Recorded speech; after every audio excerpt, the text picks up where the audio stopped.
Hi everyone and welcome, this is the Apostate Prophet. I hope you're all having a great week. Last week I talked about the Kabah, how its actual origins are very different from what Islam tells us, and how it is not related to Abrahamic religion at all, but has a rather pagan background.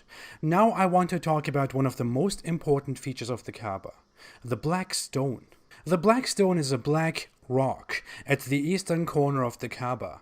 No one really knows its origin or what exactly it is, but Islam tells us again a story of the origin of this stone. The origins of the black stone are quite clouded in Islam. There are a few stories regarding when and how the black stone came to Mecca.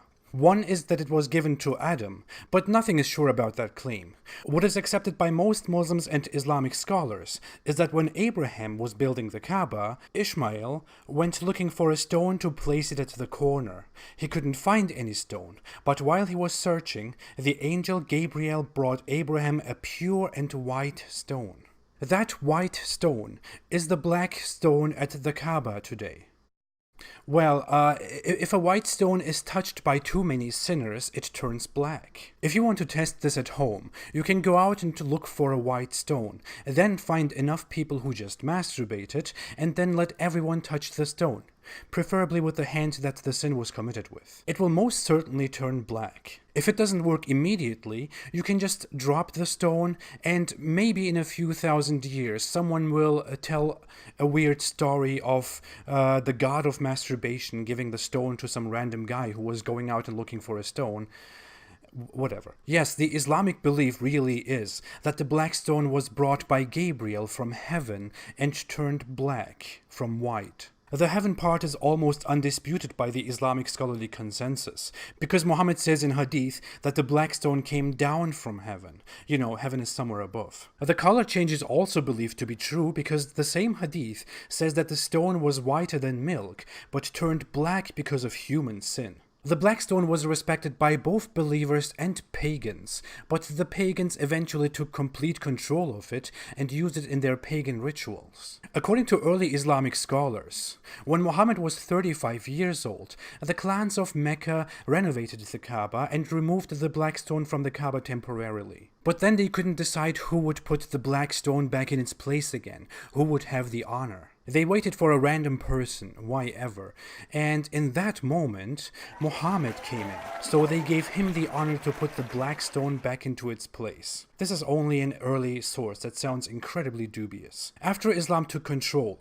the black stone was destroyed several times by Muslims, heretical sects, and some other unknown people. Whenever it was destroyed, the pieces were cemented together and are held together by the silver frame around it. So in its current form, it is not a complete stone, but rather a shattered stone whose pieces are held together thanks to human effort. The Muslims did a terrible job at keeping such a holy thing safe. Now, according to un-Islamic, unbiased, and more reliable sources, the origin of the stone is neither Abrahamic nor heaven. It is found that the black stone was just venerated and worshipped by pre-Islamic Arab pagans. And the worship of objects was not very uncommon among Arab pagans. Neither was it uncommon among Semitic, non-Abrahamic people. And Arabs are considered Semitic people. Even according to early Islamic sources, the black stone was only one of many similar stones that were revered by pagans and symbolized their relations to God or gods. The stones were very often used to ask for fertility,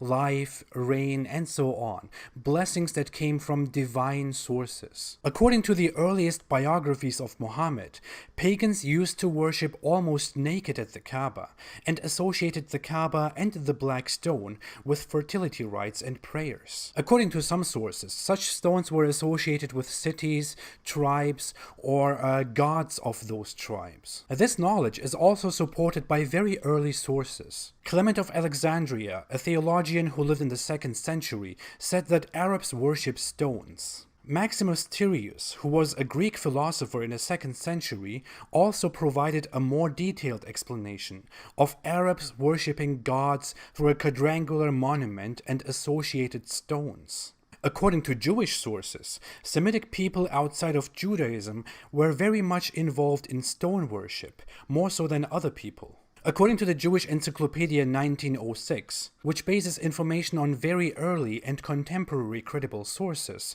Semitic people before Judaism and other Semitic people after Judaism worshipped stones wherever they were, especially in Arabia. There is even a term for this called betilus, which refers to sacred stones that were used for worship by Semitic people, Greek people, Romans, and others. The term betilus is Greek, but even that comes from Semitic, since Greek and Semitic people had a lot of mutual cultural influence. The stones were very often associated with gods, or seen as signs of gods. And many stones were believed to have come from outside of Earth, and were later identified as meteorites. Pre-Islamic Arabs also had stones that they used to worship gods, just like so many other Semitic peoples. And it looks very much like the black stone at Mecca is the same. The difference is that other people abandoned such practices once they converted to Christianity or Judaism, because it was seen as clear idolatry, which is supposed to be strictly forbidden in Abrahamic religion. While Islam,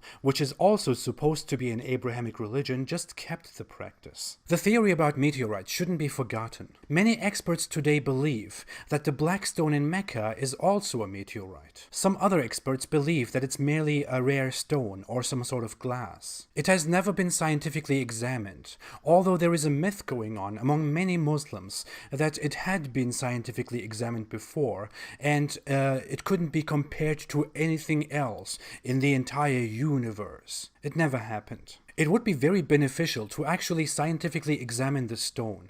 I believe it would either help or extremely damage the Islamic faith. That's probably why Muslims are not interested in studying it, and authorities don't offer any possibility to make a study about that. But then again, if it turned out to be some complete random stone, many Muslims would probably make a new interpretation of some Quran verse that they were not able to understand for the last 1,500 years, suddenly saying that stones in heaven are just like stones in our universe. But let's forget about the origins of the stone for a moment, and let's see what Islam does with that black stone. Are you ready? 1. Touching and kissing the black stone. According to multiple hadith, when Muhammad arrived in Mecca, he touched and kissed the black stone, and then started doing the tawaf, which is the extremely pagan-looking practice of circling around the Kabah. 2. Pointing at the black stone during worship. Whenever Muhammad passed by the black stone during his unexplainable circles, he would also point at the black stone and shout Allahu Akbar while doing so. I'm imagining that right now. Give me a second. 3. Hoping that the black stone will help you. The Messenger of Allah said about the black stone, "By Allah, Allah will raise it on the day of resurrection with 2 eyes by which it sees, and a tongue that it speaks with, testifying to whoever touched it in truth." This is why Muslims nowadays pay respect to the black stone, and hope that it will testify positively for them on the day of judgment. I really wonder how that would look with the current shattered form of the stone. 2 eyes on separate pieces and a tongue somewhere. Oh, okay, let's just stop. Let's be serious. Studying Abrahamic religion, then looking at such practices in Islam, Islam looks like a very non-Abrahamic, practically non-monotheistic, weird religion that was created by a pagan-influenced merchant in Arabia. So many Islamic practices and beliefs look like very simple pagan practices and beliefs. And going deeper into the Kabah, the black stone and other things, it looks like Muhammad was not very familiar with what the Bible teaches, which his teachings are supposed to be based on. In fact, let me finish this video with a rather ironic Islamic narration that quotes Omar, Muhammad's very close friend, advisor, and second caliph. Omar came near the black stone and kissed it, and said, "No doubt, I know you are a stone, and can neither benefit anyone, nor harm anyone. Had I not seen Allah's messenger kissing you, I would not have kissed you." Be even smarter than Omar. Don't follow Muhammad's inventions. Because if you were familiar with Abrahamic religions and the origins of Islam, you would likely never do such practices that were adopted by Muhammad from pagan rituals. The black stone, another form of Islamic paganism. Thanks for watching. If you like this video, please don't forget to like, to subscribe, and to share. My videos are not monetized, so you can watch everything without any ads. If you want to support me and my cause, you can support me on Patreon. The link is below in the description. Thank you so much for every kind of support. We'll be together again next week. Have a great weekend. Thank you again, and stay away from Islam.